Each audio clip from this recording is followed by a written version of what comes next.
I'm Anita Darden-Gardine. I'm the CEO and the co-founder of Oniva. Thank you for allowing me to present today.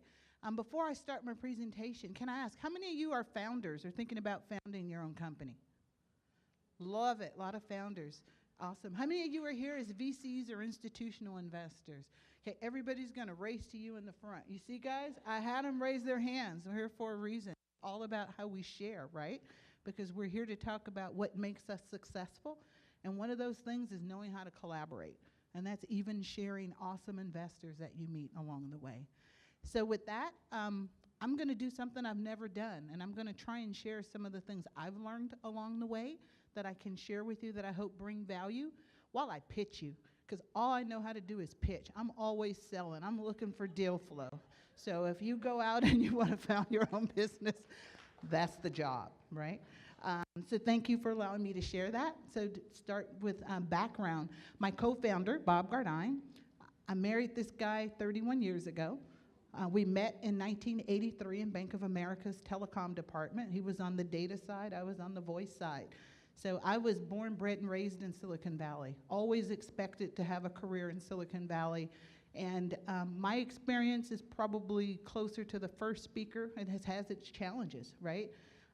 But it is the best time ever to be a female in tech in Silicon Valley. So I would say focus on the positives. We've got some changes to make, but as we build these great companies and create success, those folks who did not invest in us and missed out are gonna change their behaviors. That's my view on how we create that change. For me, I was a CFO at a company called Seagate back in 2000 when his company was acquired for $3.25 billion. I quit my job, right? I absolutely quit my job. And one of the reasons I did is because I lived in Oakland. I worked in Mountain View. He was in Cupertino, and we had an 8-year-old child. We had a care challenge. And at the end of the day, I'm mom. And when I had the opportunity to, I knew how lucky I was to be able to quit that job, right, to take care of my child. Had Seagate had a platform that sent out house cleaning and FBI background check, elder care, infant care, I may have stayed in that job. And Seagate may have had an experienced finance director in their firms, right, still in the ranks. Because as you pointed out, care is a challenge for many families, not just women, it's for men as well. So we worked with Microsoft since December 2014 to build an in-home care platform.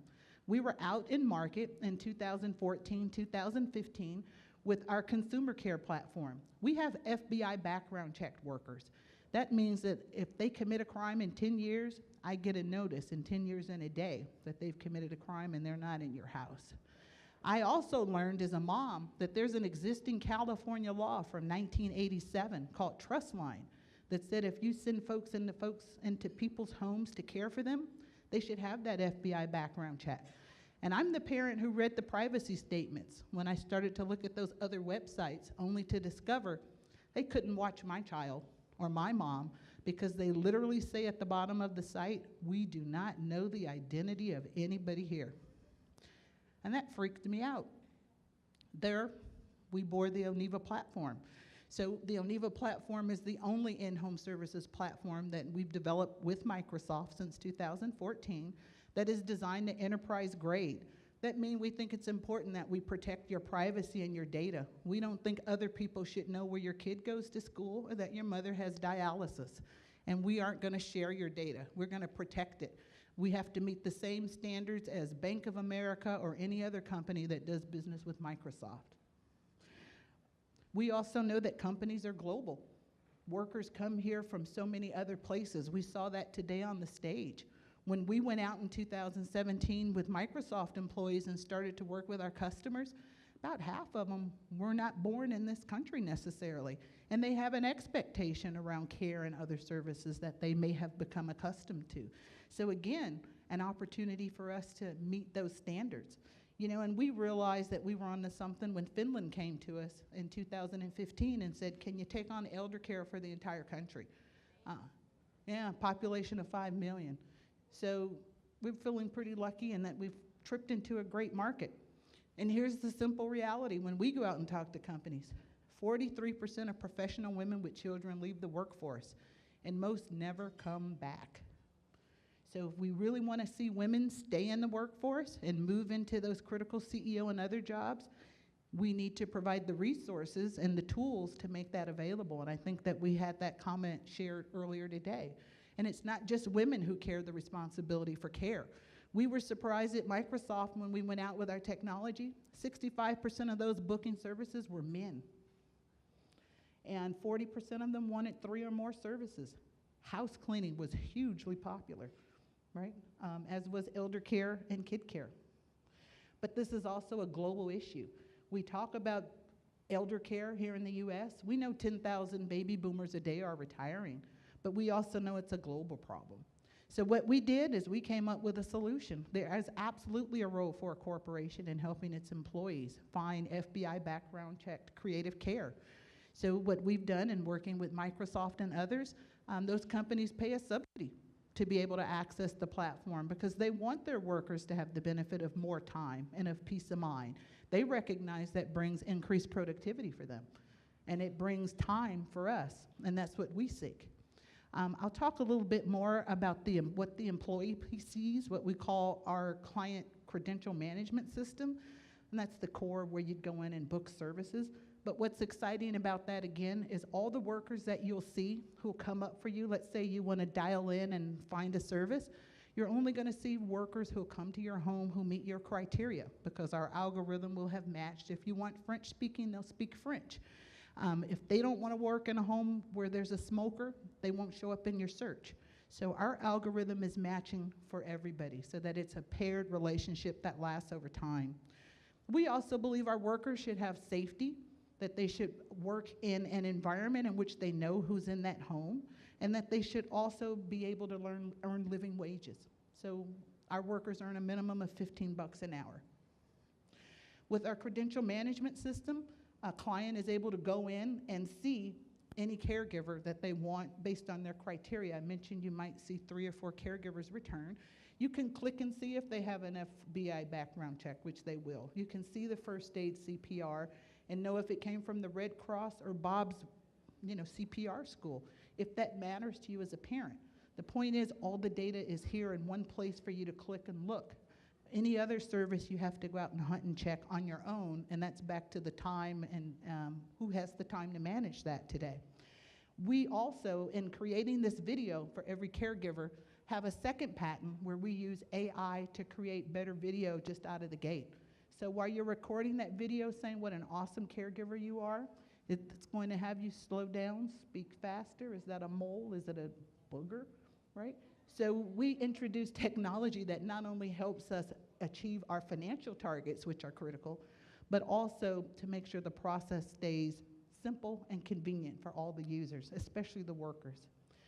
One of the things that I wanted to share, again, in building a successful business, you got to bring great technology into a large market.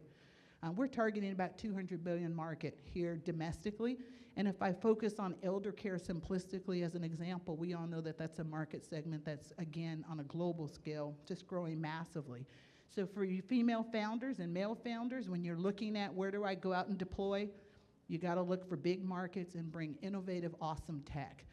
We had the privilege of winning Best Startup Silicon Valley in 2015, and that's when Intel came to me and said, build an enterprise-grade version of the platform. I've got 102,000 clients. And I thought about, gee, that's a pretty easy way to get 102,000 clients. I think I'll do that, right? So focus on those big markets and those relationships. Once I talked about, we did a pilot with Microsoft last year, just as an example. Our best client spent about $10,000 in less than 90 days out of pocket for the service. And what we found, the exact same thing we saw in the consumer market. Men and women need help, whether you're at home with kids, whether you work and you have kids, or you have parents. I am 55 years old. We've been married 31 years and have an 8th grader. God has a sense of humor, right? And we also have a 26-year-old. And as you know, it was easy with the 26-year-old, the kid I quit the job for. But with number 2, when I wanted to go to work, I had my mother who was older, my dad who was sick, and I had this baby. This is how we built the company. It came out of necessity. The way that we make money, something that you'll always think about, again, as you folks think about starting businesses, is how you make money. Our second business was called What's Next, and it was a platform that worked for people who were looking for jobs, sort of a career builder. We learned never build a platform for people who don't have money. Who thought, right? But again, you don't necessarily think about certain things until you go out into the market and you try it. So I share with you, as you all think about founding businesses, think about how you make money. We've heard many times, as you look for investment, that's the question, follow the money. In our case, the way we make money, as I talked about, our workers make a minimum of $15 an hour. At Microsoft, I just mark it up 44%. So I make my $6.50 an hour. The client sees $21.50 because my workers are going to do an excellent job. They're going to get a 15% tip. So that client's paying about 25%. I'm $25 an hour. That worker's making over 18, and I'm happy at my 30% margin. So that's how we've designed to make money from our project. And of course, the corporation also subsidizes that for access to the platform. And that's how we make money today. And because we've used technology, I talked about our AI video recorder and some of our other tools, we are focused on hitting these numbers. And we've introduced the tech and the patents, barriers to entry, to ensure that we retain 16 cents of every dollar that we put forward. The thing that's truly made us most successful as a company is the team. You know, not only did we win Best Startup in 2015, we just took silver at TechCrunch in September, which is pretty awesome, out of 600 companies to come second in the world. That came as a direct result of this team, which has been together since 2014, although Microsoft did collaborate with us, but all the design, all the work has come from that team that you see. I would add that enlisting advisors has been one of the most helpful tools that I've done. My nearest competitors raised over $1 billion. I've raised 1.4. And it was so awesome when they came to me in December and said, we just want to buy you, right? And of course they can't because we're not for sale. But to be able to be in that moment is a function of those advisors. You know, we're with Wilson Sonsini. Our law firm invested in us. And we owe them money. How awesome is that? But we've got folks like Chris Ye and Alan Young. So there are men who shared their networks with us. I went to Berkeley a long time ago, right? I finished in 1988, and it's through these advisors I've connected into networks at Stanford and Harvard through some of these folks who bring in that experience. So again, for those of you who are thinking about building your businesses, I would encourage you to think about reaching out to awesome people, you know, gender regardless, and engaging them to join your team, because with their network and their guidance and experience, they've just provided an incredible amount of access to make the journey a little bit easier. You know, that said, at the end of the day, I got to pitch you. I'm raising $2 million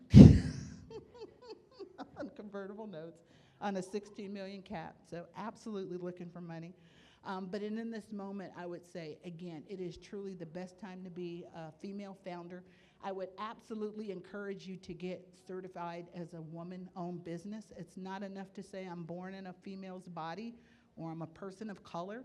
As a direct result of those certifications, that's how we made our contact with Oracle and Microsoft and Intel and Apple.